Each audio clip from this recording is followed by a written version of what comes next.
In a dazzling night sky, Zara, a radiant fairy, soars with grace above the clouds. However, a magical disturbance causes her to lose control, and she crashes into the human world, landing in the dense woods outside a small town.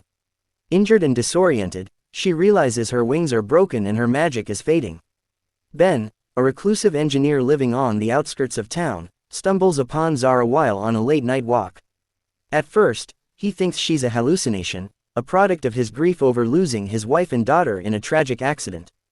But as Zara pleads for help, her vulnerability stirs something in him. He carries her back to his workshop, unsure of what he's gotten himself into. As Zara recovers, she struggles to adapt to a human life without her wings or magic. Simple things like eating, walking, and interacting with others are foreign to her. Ben, though reserved and distant, finds himself drawn to her curiosity and innocence. Zara, in turn, begins to unravel Ben's guarded heart. She notices the dusty family photos and the incomplete toys meant for a child. Slowly, through Zara's gentle presence, Ben begins to open up about the pain he's buried deep inside. Over time, their bond deepens. Zara finds solace in Ben's tinkering and even helps him repair small machines, using her remaining magic to infuse them with an inexplicable charm. Ben teaches Zara about the beauty of the human world, music, sunsets, and the power of resilience. One evening, as they sit under the stars, Ben confesses, "I didn't think I could feel anything again. But you remind me that life still has something to offer." Zara, touched, responds, "I thought losing my wings meant losing everything. But maybe, I've found something better." Just as Zara begins to feel at home in the human world, she discovers she's pregnant. The news shocks both of them, but it also awakens traces of her dormant magic. Small, wondrous things start happening around her, plants bloom where she steps, and her skin glows faintly at night. However, the return of her magic comes with a price. Zara learns that the Fairy Council has detected her presence and will come to retrieve her.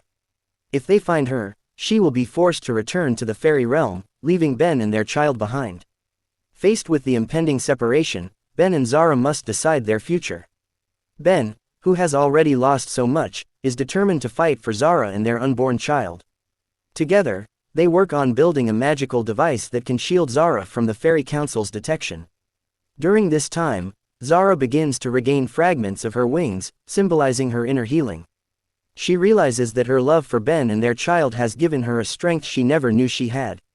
The Fairy Council arrives, demanding Zara's return.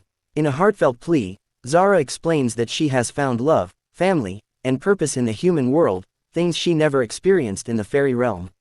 Ben steps forward, willing to sacrifice everything to protect her. Moved by their love and determination, the Fairy Council grants Zara a choice: remain human and stay with Ben or return to the fairy realm with her wings restored. Zara chooses to stay, and as she does, her wings dissolve completely, signaling her transformation into a human. Months later, Ben and Zara welcome their child, a baby girl with faint traces of shimmering magic in her eyes. Together, they build a new life filled with love, hope, and healing. Zara stands in their garden, watching her daughter play. Ben joins her, taking her hand. Zara smiles and says, "I thought I lost everything when I fell, but now I see, it was the beginning of something far more beautiful."